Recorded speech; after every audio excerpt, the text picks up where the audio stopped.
Shalom, selamat pagi Bapak Ibu Saudara yang dikasihi Tuhan. Kita bertemu kembali dalam acara Renungan Pagi Spiritual Life. Pagi hari ini kita akan kembali melanjutkan pembacaan Alkitab kita yang terambil dari Kejadian pasal 42 ayat 37 sampai 38. Saya memberi judul renungan pagi hari ini Choosing Wisely, memilih dengan bijak. Saya akan membacakan bagian firman Tuhan ini bagi Bapak Ibu Saudara sekalian. Kejadian 22 ayat 37 sampai 38. Ruben berkata kepada ayahnya, "Kedua anakku laki-laki boleh engkau bunuh jika aku tidak membawanya kembali kepadamu. Serahkanlah dia ke dalam tanganku dan aku akan membawanya kembali kepadamu." Namun jawabnya, "Anakku itu tidak akan pergi ke sana bersama kamu, sebab saudaranya telah meninggal dan hanya dialah yang tinggal. Jika bahaya menimpanya di jalan yang akan kamu tempuh, kamu membuat aku yang ubanan ini turun ke dalam dunia orang mati dalam duka cita." Bapak Ibu Saudara yang dikasihi Tuhan, di dalam bagian firman Tuhan yang baru saja kita baca, konteks daripada ayat ini adalah setelah anak-anak Yakub pulang dari Mesir.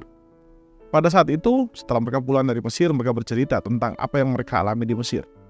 Bagaimana Simeon ditahan di sana, dan bagaimana mereka diminta untuk membuktikan bahwa mereka bukan pengintai.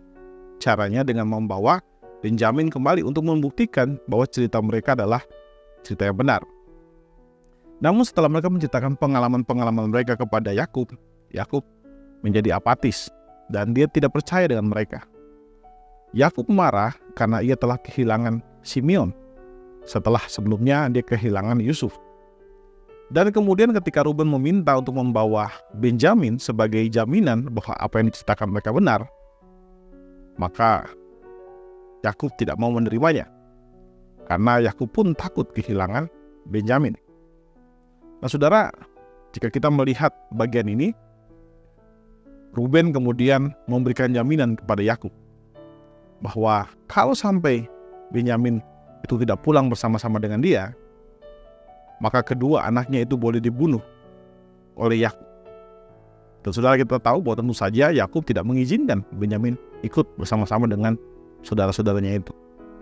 Nah saudara yang dikasihi Tuhan, di dalam kisah ini kita diajarkan untuk tidak tergesa-gesa untuk bersumpah. Ruben tergesa-gesa dan emosional untuk mengambil keputusan dengan bersumpah atas nama atau atas kehidupan daripada anak-anaknya. Dia mempertaruhkan kehidupan anak-anaknya. Padahal dia juga tidak bisa memastikan apakah betul Benjamin bisa dibawa pulang ataukah tidak. Di dalam situasi yang tidak pasti, dia berani menjaminkan sesuatu yang sangat berisiko. Saudara yang dikasihi Tuhan, sama halnya dengan Ruben, Yakub pun tidak mengizinkan untuk Benjamin ikut dengan Ruben karena Yakub dikuasai oleh ketakutan. Dia takut jangan-jangan Benjamin tidak pulang. Dan dia meragukan cerita daripada kakak-kakak Benjamin itu. Nah, saudara, Yakub pun dikuasai oleh ketakutan sehingga dia mengambil keputusan untuk tidak membawa Benjamin. Padahal saudara, dia juga tidak tahu apakah betul Simeon sedang ditahan ataukah betul-betul Simeon seperti dalam pikirannya mungkin sudah meninggal seterusnya. Faktanya adalah Simeon sedang ditahan dan dia harus diselamatkan pada saat itu. Nah, saudara yang dikasihi Tuhan, berdasarkan kisah ini, kita diajarkan untuk tidak selalu tergoda untuk mengambil keputusan yang tergesa-gesa. Memang kehidupan seringkali berjalan dengan begitu cepat, kita dituntut untuk mengambil keputusan yang sangat cepat.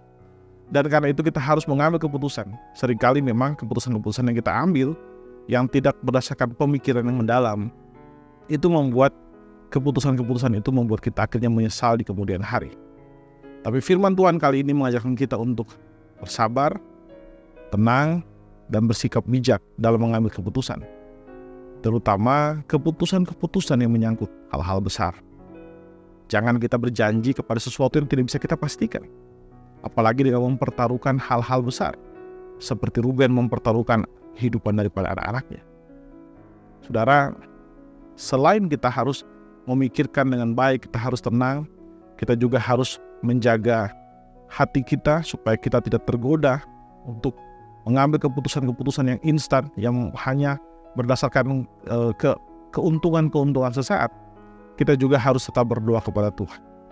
kita meminta Tuhan memberikan kita kejernihan untuk melihat masalah ini, sehingga kita dapat mengambil keputusan yang terbaik sesuai dengan kehendak Tuhan.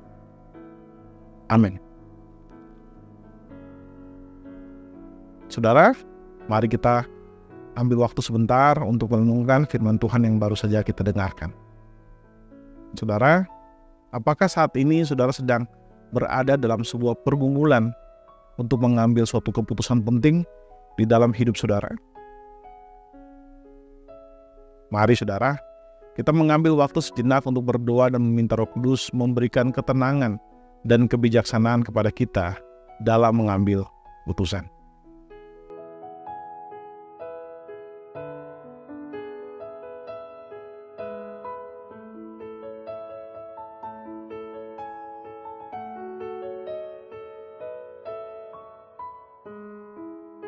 Saudara, marilah kita mengambil keputusan yang sesuai dengan kehendak Allah.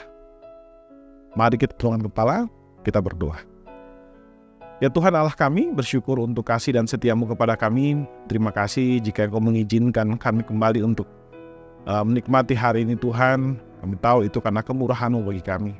Dan terima kasih juga Tuhan buat firman-Mu yang pagi hari ini untuk mengajarkan kami tentang bagaimana kami harus mengambil keputusan-keputusan penting dalam hidup kami secara bijaksana. Ajar kami untuk tidak dipengaruhi oleh ketakutan atau perasaan-perasaan yang membuat kami mengambil keputusan dengan lalai. Kami kemudian mengambil keputusan yang salah. Kami ceroboh mengambil keputusan. Tuhan, ampuni kami. Engkau ajar kami Tuhan, supaya kami dapat mengambil keputusan yang baik sesuai dengan kehendak-Mu Tuhan. Ya Bapa, kami juga menyerahkan hari ini ke dalam tangan-Mu Tuhan. Apapun yang kami kerjakan hari ini Tuhan, biarlah kami kerjakan oleh anugerah daripada Engkau saja dan hanya untuk kemuliaan nama-Mu saja. Di dalam nama Tuhan Yesus kami berdoa dan bersyukur. Haleluya. Amin. Amin. Bapak Ibu Saudara yang dikasihi Tuhan, demikian renungan kita pada pagi hari ini. Selamat menjalani hari ini dan Tuhan Yesus memberkati Bapak Ibu Saudara sekalian.